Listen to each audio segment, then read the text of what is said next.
All right, we're going to go ahead and do a take 2 on this because my recorder turned off. I have a very, very special guest today. He was on the 3rd episode of the Will Wonder Pod. We did a very in-depth interview about his life. I wasn't very good on that episode. Don't judge me by it. It is what it is. I've gotten much better. He did great, though. So go back and listen to that if you want a full, in-depth story of his life. He is a father. He's a husband, former college soccer player, owner of Akomi, Gaby Okito. Gaby, thank you for doing this again. Of course, man. Let's get it. For those who don't know, we did about 4 minutes just now, and it wasn't recording. So you know what? Hey, they don't got to know. That's right. You don't got to know shit. But I do appreciate you doing this, having me in your home. Of course. I always like hanging out with you. You're a great human being. I think that's... Thank you. You know, you have a lot of people that do a lot of cool stuff, especially within Salt Lake. Some of them aren't the best people. If, you know, they and maybe that's because they're protecting themselves. Yeah. But for you, you've always been a great guy. When I first met you, had no idea what you even did. Didn't know you did clothing, but it was just, you know, mutual friends, obviously. Yes. Got to DJ your wedding. Oh, yes. And yeah, and it's just, since then, it's just been really cool getting to know you. And I can always lean on you for advice on certain things and trying to get ideas from you. Yeah, it's great. It goes more than that. You know, our families know, you know, each other, and it's, you know, our kids are growing up together. Yeah. So it's way more than just, you know, friendship. It's you know, we're growing together. Right. So yeah. Absolutely. Okay, so everyone in Salt Lake City, or maybe even obviously outside of Salt Lake City, if you're a jazz fan, you were familiar with Okito Brand from the Cold Shoulder tees and hoodies. Yeah. Or if you're just a fan of fashion, you paid attention to the scene, you knew what Okito Brand was. Okito Brand is no longer around. Can you give the people an idea why that is? Yeah, of course. So I had partners in the business, and it didn't end up working out. It became legal, so it's something that I just kind of had to fold and start something new. Mm-hmm. It's just that, you know, creative-wise, when you get into all these legals and documents and agreements, it just hurts the process. Yeah. And now it feels much better that it's in a clean slate, and it's moving, where I don't have to worry about what this other person think or this other, you know, it's just more like, all right, this is the vision and that's how we're going. Yeah. So, yeah. Okay. We won't get into, you know, details of that. The one question I do have about it, though, your actual name being attached to it. Yes. Was that tough for you? Yes, that was hard because for me, it was like, you know, this was going to be something that I was going to do my whole life. You know, Okito is my last name. So that's why I attached myself to the brand, because I was that invested into the brand. So it took me a good year to kind of really realize that it's going to be no more, and I have to do something new. And as a creative, I love the challenge, but just looking from the outside, it was really dark for me because I was so attached to the brand. Yeah, I can imagine. Last name. But the thing is, it led me to a path where I could create more. Because, for example, the Cold Shoulder, that design came out of frustration because the jazz players were like, yeah, I'm going to wear your stuff, cool, and they never did it. So I kind of created something out of that. The Cold Shoulder, that's what I was getting from them. So I'm always pushed to create with any situation, whether it's positive or negative. Mm-hmm. So I think it was just another opportunity to create something out of something that was dark, that was sad, but there's always light at the end of the tunnel. Yeah, absolutely. Luckily and not luckily, I don't really have any partners in the Will Wonder Pod, right? Yeah. So I'll have to make sure I get the right shit in writing. Oh, for sure. When that does happen, so I can keep that name. For sure. All right, let's get into Akomi then. Yes. How does that come to be? Because you did take a little bit of time off, at least, and I don't want to say you took time off, because in any type of creative process, as I know, I mean, I technically took the last 40 days off, took it off, but I've been doing a lot of things of course to get this up and running the way I want it to. So what was that time off like? How did you get your head right? And then how do we get to Akomi? So basically the lawsuit came in around, I would say, August, and by December, I already had the idea of Akomi. Like I said, again, as a creative, your mind never stops moving. Yeah. You're always looking to create whatever it is. So it's a God-given talent that I'm able to create. So yeah, it was literally 4 months, 5 months after that. I was like, okay, well, something new has got to start. I didn't tell my wife because I mean, it was really dark. You know, Yeah. it was very hard for me. So I just was creating internally and just it happened naturally. And I think it was supposed to happen that I didn't have these partners with me and I was supposed to start something new. Because I believe in fate, I believe in destiny. And it just was supposed to happen that I had to do something new. Yeah. Yeah. What is Akomi? What does that mean to you? What's kind of the idea behind the brand? Akomi means to arrive in my native language in Lingala from the DR Congo. So to arrive, meaning that I've been in this clothing game for a while, that I've arrived. But my motto for Akomi is arriving is the starting point. So I take that back to me being an immigrant. When the biggest thing getting to the US is like your dreams came true.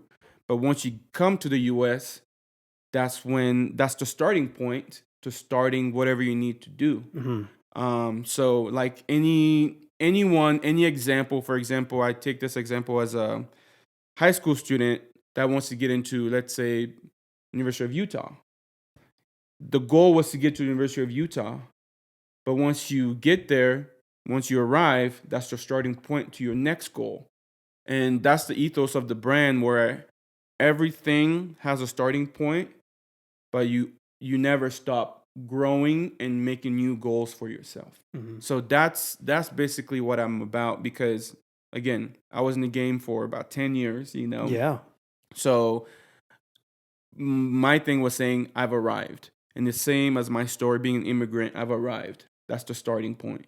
So it's always an ongoing goal no matter where you are in life. So even if you're this big CEO, Mark Zuckerberg guy, he's always pushing. Yeah. They're always pushing. And that's an example that I try to showcase through my brand. I think a lot of people lose that once they've made it or once they've arrived, a lot of people will let off the gas. Oh, yeah. And you just can't do that. Yeah, definitely. Because that was my biggest challenge to basically saying I've arrived, I'm here, I'm in the clothing game, I've done these cool projects with cool people, but you're still starting somewhere, wherever part you are. I mean, even the biggest players in the world of sports or entertainment, they're always pushing for the next thing. Yeah. So that's the ethos I want to give to my customers, to the people that are just fans of the brand. So always push. Arriving is the starting point. Yeah. You had your first release, and I have, a lot of your clothes, and I love obviously. them. Yeah, and I love them. Going into your first release with Akomi, Yeah. are you nervous? Do you feel kind of like you're in your, for lack of a better word, in your bag? Do you feel like you have a good balance and motion of what you want to put out, or is it nerves from that start? I was super confident because I knew what I could deliver from my previous experiences. And Akomi is a much more elevated experience for the customer than Okito was.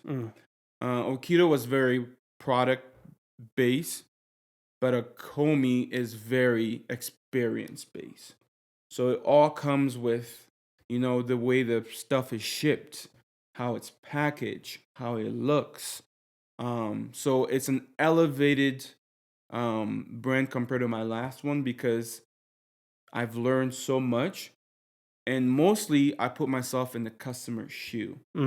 So I think I was very confident because it was very elevated from my last brand. So I knew the customer was getting something more than that they previously got from me. So that was exciting for me because I really pushed myself not to look like the older brand. I pushed myself to look like something that I've never seen before, quality that I've never touched before. So that was where I knew it was going to be something exciting because it was way more elevated than something I've ever done. It was challenging. This may be an obvious answer to this question, but why is that important to you? It's important to me because, like I said, there's always a starting point. You always have to push yourself. Mm-hmm. And for me, pushing myself meant better experience, better product, better outcome. Because once you learn from something you've done, you know what could have done better. Mm-hmm. You never sit back and say, yeah, this was great. Thank you. Let's do it again. There's always something that needs to be fixed, touched up, So that's how I kind of live my life too, through my relationships, through everything. There's always something better. Yeah. Yeah. With that said, and I'm this way with this type of stuff, but are you ever satisfied with your work, or you see something that goes out and you're like, damn, I should have just changed this? Is that tough for you? There's both ways. Yeah. Whatever I put out, I always make sure to the last second that this is what I want to put out. But there's always something that could be fixed, something that could have been done through the production, through the design, through the sampling.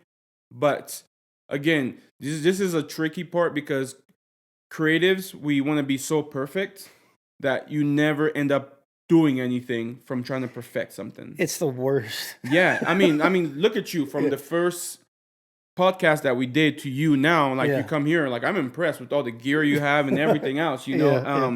So drop that thing you want to do, release it, put it out there, because it can only get better. Because if you're trying to make it perfect, it's unrealistic. Yeah.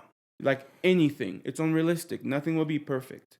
But you just have to put yourself out there. Then you can get the feedback. I think that's what a lot of people are scared of. But once you pass that threshold of like, oh, someone said it sucks, well, you can make it better. That's where you start. That's your starting point. Then you can always push forward.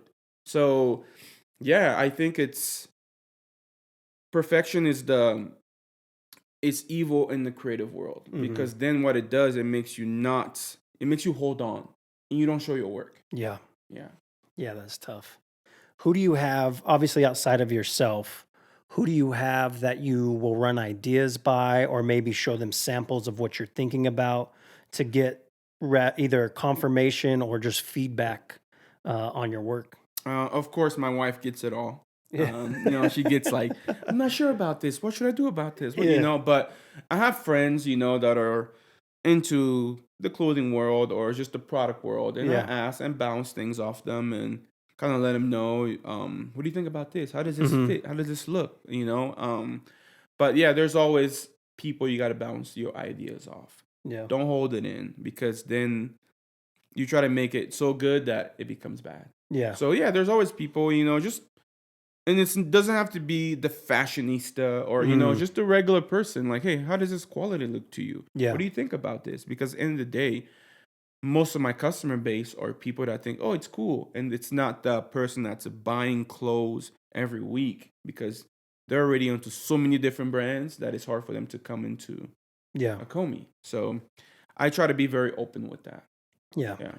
You're getting more out and about, right? Yeah. Your name is definitely out there. The clothing line is definitely out there. Not to say that Okito wasn't, but Okito came at a time, at least when I started to attach to it. Obviously, COVID was still happening. So there wasn't a lot of, hey, let's go out to this event. Let's do this. Let's have a fashion show. You've done a number of fashion shows and different events. Yes. The event I want to start with rather is when All Star Weekend was here in February here in Salt Lake. Yeah. Some of the stuff you did then. Speak to that a little bit. I know you partnered with some people, but I thought it was a very cool thing that you did around that time. Yeah, it was super cool. So, excuse me. So around, I would say last year of July, I was like, the whole world is coming to Salt Lake City. Yeah, no doubt. And as a creative, I was like, I have to showcase no matter what. And it was really hard to find a space because, Coca-Cola, Pepsi, like everyone was here and they took every venue possible. Right.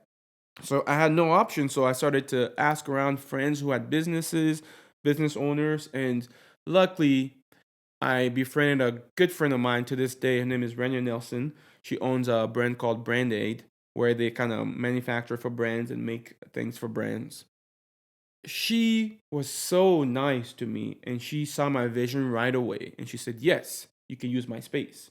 It's a warehouse space, so we had to turn it into something that looked great, and that was a true blessing because I mean they were charging out the ass for Yeah. any Yeah. space here because Especially that, yeah, that it weekend. was prime, you know. Uh-huh. So Rania was an angel to me, and she let me use her space. Literally opened up her business to me, and that was the go from there. And I hit up a friend of mine. His name is Shane Long from Vancouver, BC, Canada. We met through Discord, Okay. through a streetwear Discord thing, and we became friends throughout the years. I met him around the pandemic, and I told him, "Hey, I'm doing a pop-up shop for All Star Weekend. Let's do something." And man, I just love the people that I work with because he was like, "Well, my brand could do it, but I have a friend that has a brand that's basketball based, Mm. you know?" And he basically assisted me with a good friend of mine. Now he owns a brand that's called Double Dribble. His name is Albert. And we ended up doing a collab together.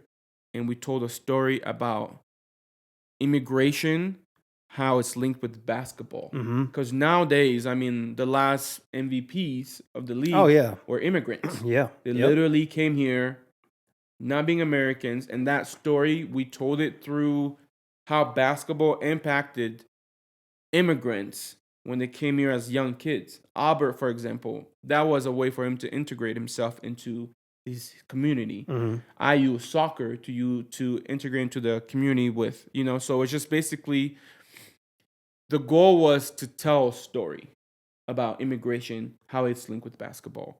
And we had a motto that said, somehow we're all just immigrants trading one place for another. Mm.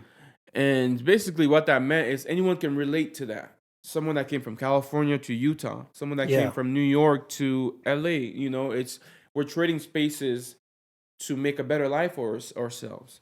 So we ended up doing hoodies, socks, t-shirts, and it was great. The Mm-hmm. impact was awesome. And the best thing for me that weekend, we did a camp with South Sudan Elite. It's it's basically a nonprofit Mm-hmm. to give kids a chance because you know right now it's all AAU basketball, and Yeah. if you don't make it, you're kind of forgotten Yeah. about. And Yep. these kids they're good too, but they just don't have the exposure. Right. They don't have the spotlight. So we did a camp, and it was so cool. I was so fulfilling. We did T-shirts for them, and these kids when they got T-shirts, because you could tell they're from the west side of Mm-hmm. Salt Lake, and there's no love there. Yeah. Even the whole world came in here and no one cared about those kids. Yeah. Like legit, it was like NBA had a camp and it was like all the rich kids Yeah. that were able to attend. Oh yeah, because you had to pay and You yeah. know, Yeah. and I was just grateful to be able to give back to the community of the immigrant community. And they were so grateful to even to receive a t-shirt, you know, that we cared about them and they were thanking us all day. And it was so fulfilling to me. And that's how I knew I was doing something right. It was less about the clothes; it was more about the community that Mhm. were growing here. So shout out to Albert from Double Dribble. Shout out to Shane from Adapture. Those guys came in here.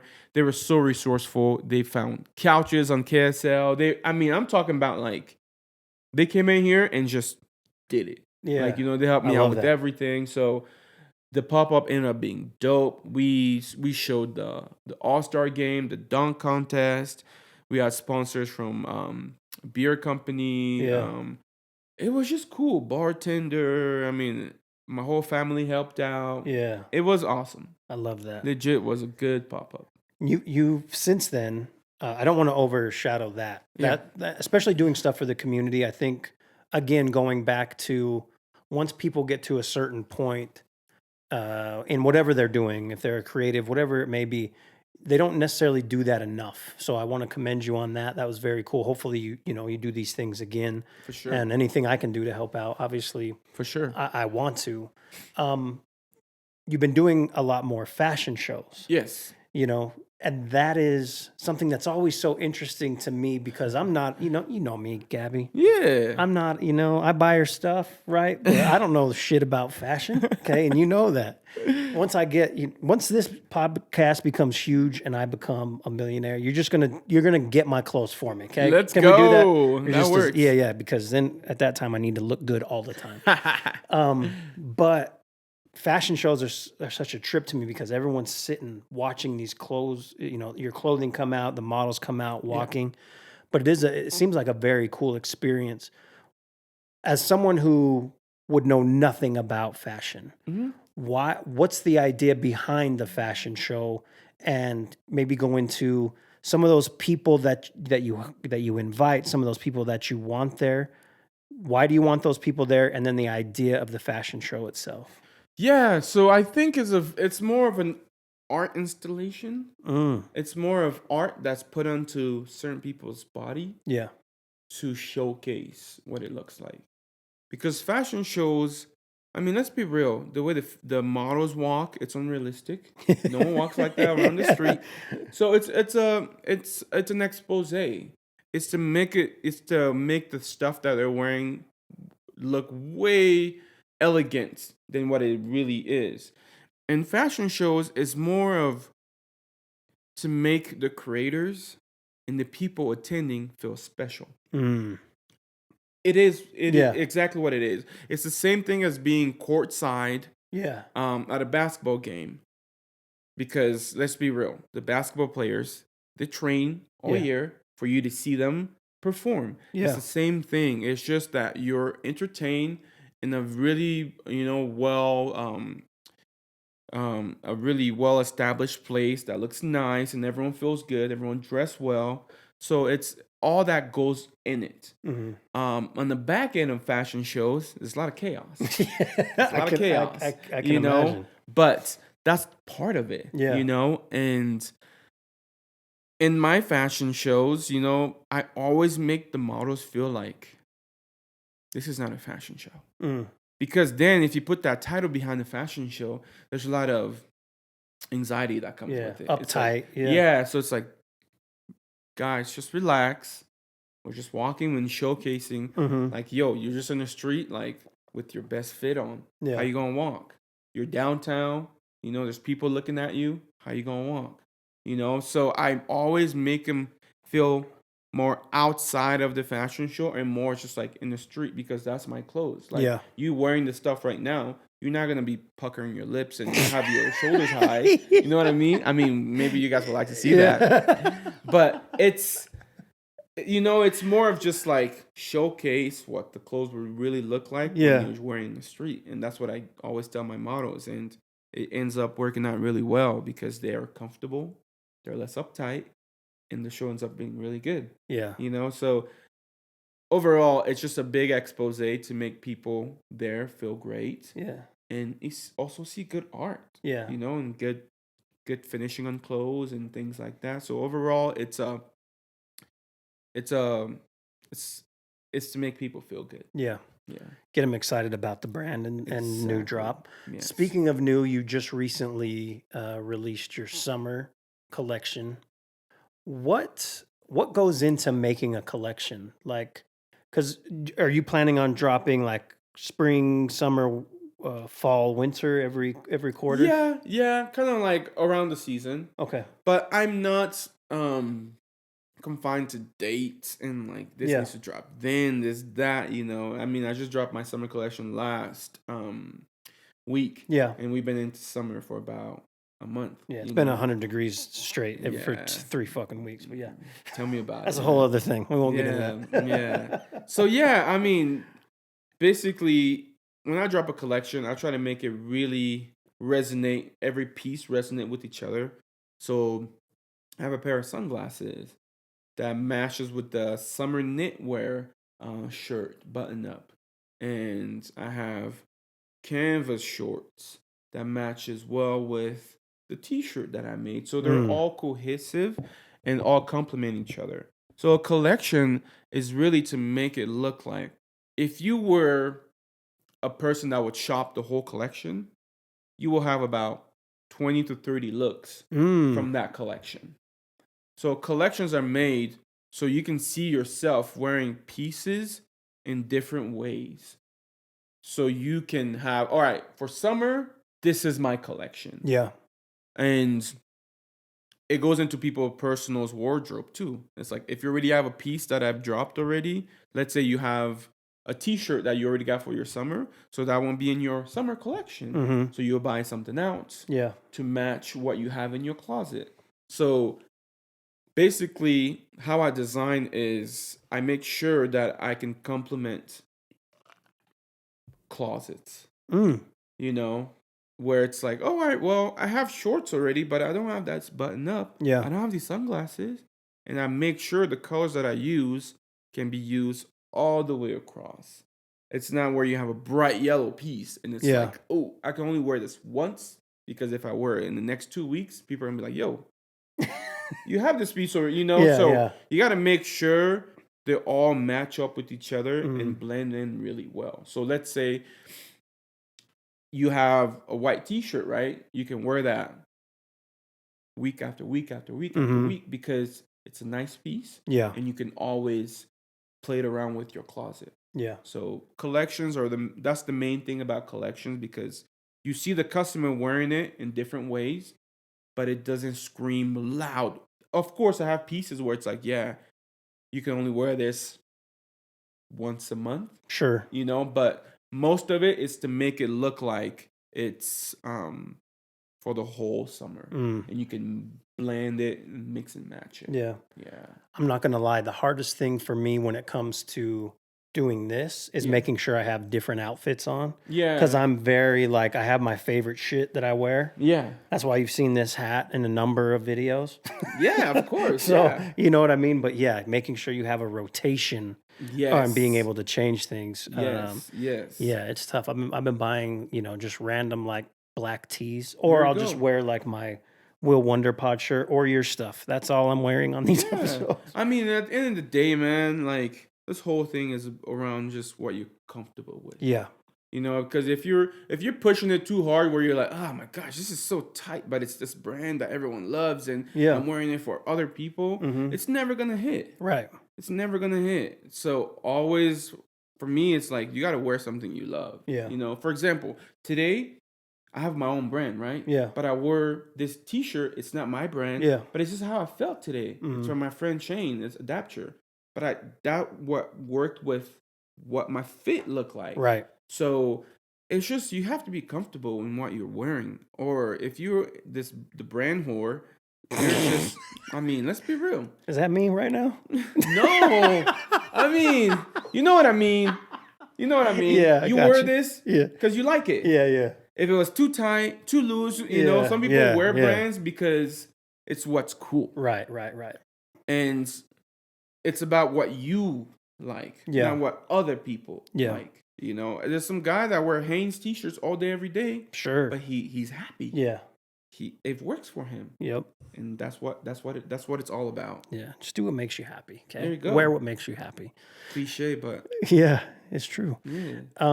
What's next for Akomi? What do you again, obviously just dropped the summer collection, but what's next? What are the plans for the future? There's a lot of things happening. So I think New York Fashion Week is starting in September, and I'm hopefully gonna be doing a pop-up there. Wow. I have good friends there in New York that are, helping me put this together. So it's something that I'm looking forward to. Of course, fall, winter is coming out. So probably drop something around the holidays, when it's time to buy new stuff, no you That's when I send people, my mom, the link. Mom, here you go.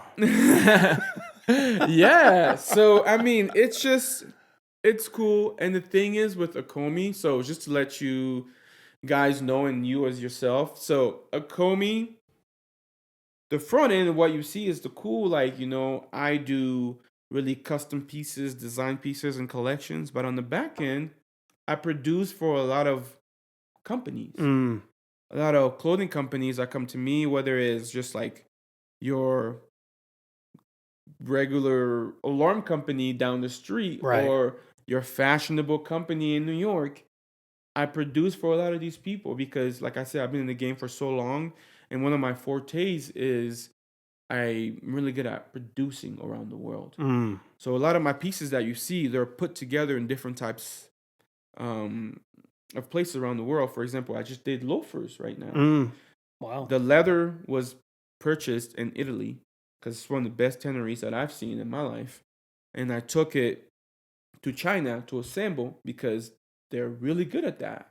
So I have a lot of customers that are coming to me so I can produce for them. So there's a lot of projects that I work with that it's not the front-facing Akomi, Yeah. but I do have Akomi production where I'm just always running things for clients and companies. Mm. So that's always ongoing. Shameless plug here. So if you need something, Yeah. let me know.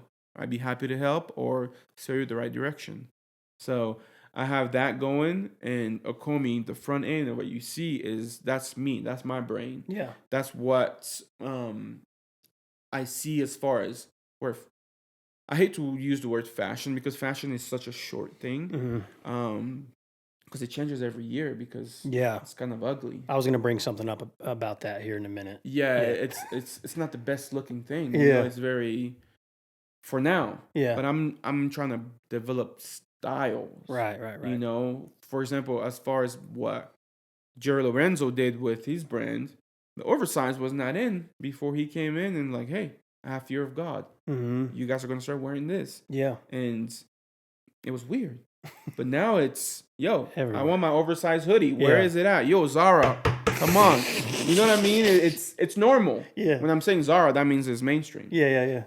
So yeah, it's about curating style Mm-hmm. and less fashion. Yeah.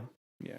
Probably sound like I'm all over the place, but No, that's perfect. yeah. Before we get into these rapid fire questions, Yeah. I said I was going to ask you something about fashion. So there was many years, right, Yeah. where jorts were Yeah, cool, yeah, right? Like we all wore jorts, and they've been clowned on for years. And I feel, and this is why I come to you, because you know this shit. Yeah. I feel like people are wearing jorts again.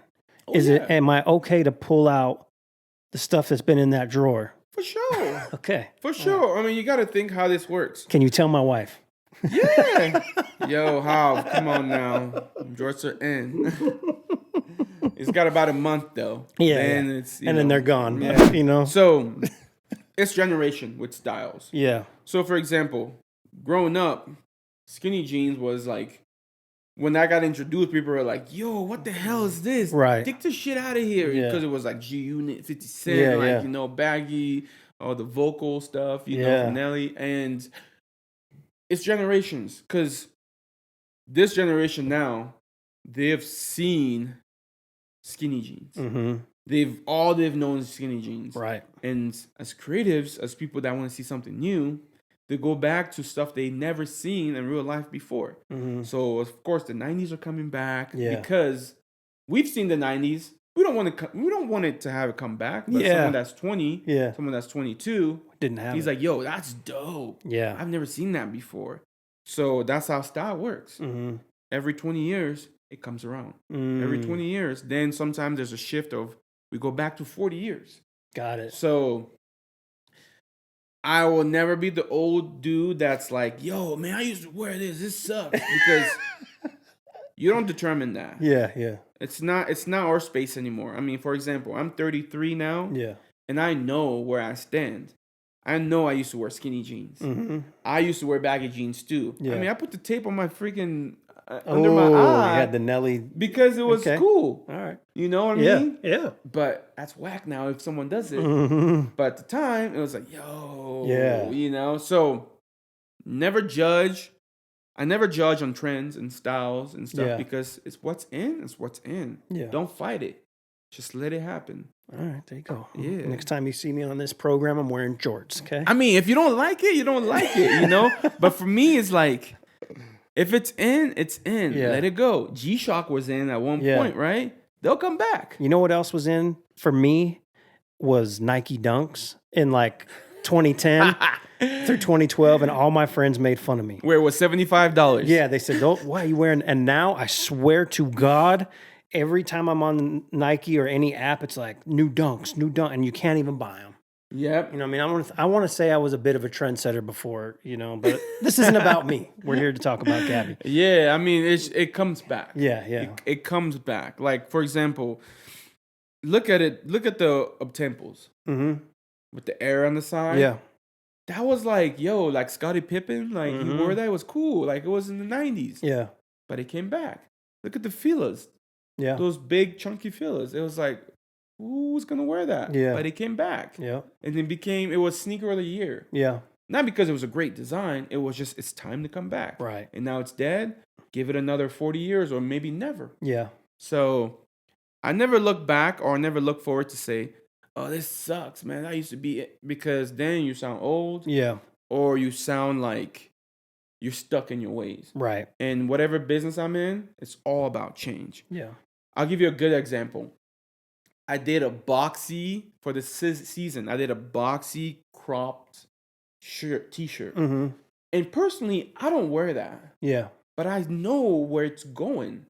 And for example, my friends, I know you, is not going to wear that. Yeah. It's just, I don't see Doug in a crop. A lot of people don't. A lot of people. But, you know what I mean? But again, in my head, I was like, I don't want to be the old designer. That's crazy, huh? I'm 33 and I'm an old designer. That is crazy. I don't want to be the old designer fighting back and saying Generation Z, no, it's like, this is what's happening now. Yeah. Either you get with it or you lose. Yeah. That's what style is. You always have to keep changing. Yeah. And never get comfortable in your own, because it's still people now wearing big chains, like the swag days, big chains and colorful stuff and like skinny jeans and stuff, you know what I mean? And it's like, that's done. Yeah. But there's some people who are like, that's what they, and they're I have a friend, he's stuck in G Unit. Wow. He's not going anywhere. Yeah, yeah. It's for him, that's what it is. This is it. Yeah. There's nothing better than that. Yeah. And when you're older, it's harder to change your mind. Mm-hmm. But in the creative world, you always have to keep moving. Yeah. Yeah. It's tough, but it's fun. Exactly. Tough and fun. All right, we're going to get towards the end of this here. We're going to do a couple of rapid fire questions. Let's go. So you can give explanation to these, or you don't have to give explanation at all. Some of them will need explanation. Cool. The first one, super easy, 24 hours to live. What's your last meal? Oh, it's going to be rice, plantains, fried plantains, and madesu, which is beans that we eat in Congo, and cassava leaves. That's it. Okay. Right there. What are you drinking? What am I drinking? I'm drinking bisop, which is a drink from West Africa. It's eclipsis? What's that word? Eucalyptus? Eucalyptus?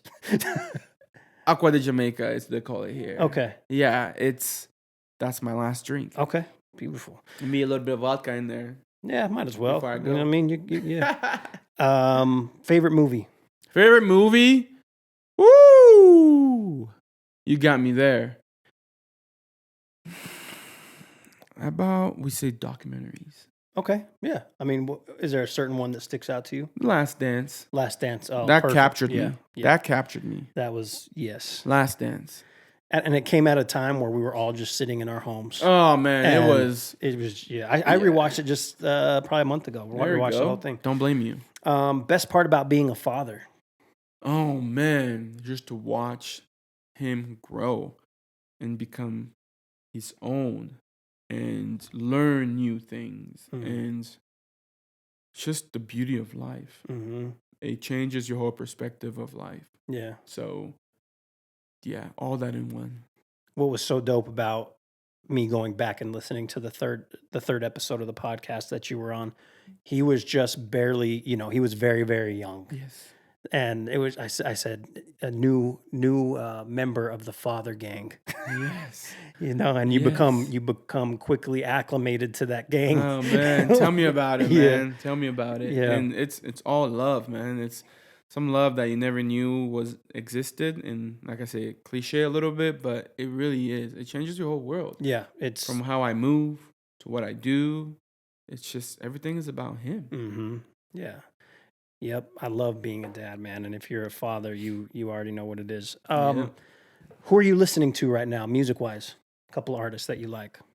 Oh man.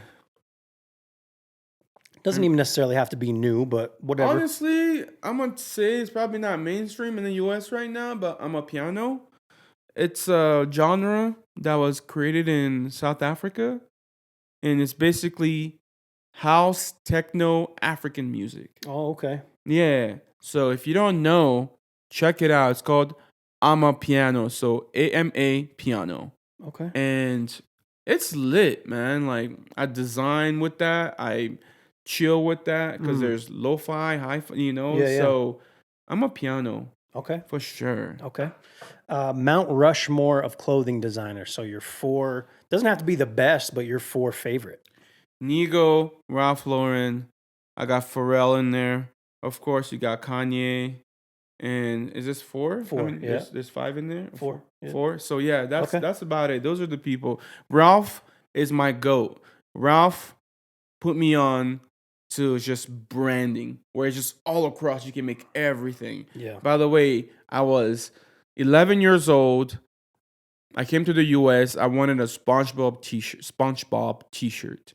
My mother said, no, we're going to get you this polo right here. And it was a red Ralph Lauren polo with a black logo. And I wore that shirt from 11 to 18 years old. That's one piece of clothing where I learned quality, because I watched that thing throughout years and years and years. And that's how I knew there's a difference between something and another thing. So that red Ralph Lauren polo changed my mind as far as branding and quality. Man, shout out to your mom. Imagine if she would have let you get that SpongeBob. Oh my gosh, you'd be trying to draw cartoons and being weird voices now. It was sublimated everywhere. It was terrible. But it was at Ross, I remember, in Ogden, Utah. And that was a life changer for me. That red polo. I love that. Last question. This is Akomi Fest, okay? Yeah. 4 acts, dead or alive. I need, they can be individual artists, they could be groups, but I need the 4 acts, and then I need the order that they're going to sing or come out and rap or whatever in. Okay, Nas is number 1. Nas will be the last. He will close it out. Nas is 1. Kanye West is 2. I mean, you have to know, when I first moved to the US, Kanye showed a blueprint of I don't have to be a gangster, because I wasn't a gangster. Yeah. I wasn't a shock. It was yo, he's wearing polos and rapping about his mom. Yeah. That hit me. Yeah. So Kanye is there, and 2 more? Yep.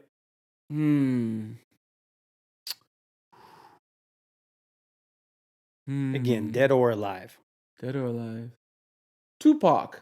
Tupac, because he was so big in Africa. Big as in I never listened to one of his songs when I was in Africa, but his t-shirts were everywhere. Wow. Taxi drivers, everyone had a Tupac t-shirt. So Tupac for sure. So is it Nas, Kanye, Tupac, and man, I'm a little embarrassed to say this, but there's this artist. He's from Ivory Coast. For me, he's my GOAT as far as inspiration. Okay. No one really knows him here. I mean, saying on this podcast, I'd be like, who the fuck is this? But his name is DJ Arafat. So he was just a guy from the slums that came up, got big, blew up, and RIP, he passed away at an early age. But he's an inspo for me, because he grew up around where I grew up, got big, toured the world. So yeah. DJ Arafat, RIP. So Nas is closing? Nas is closing. Who's opening? Kanye is opening. Okay. Kanye's He's going to be upset about that, by the way. But you know what? It's your show.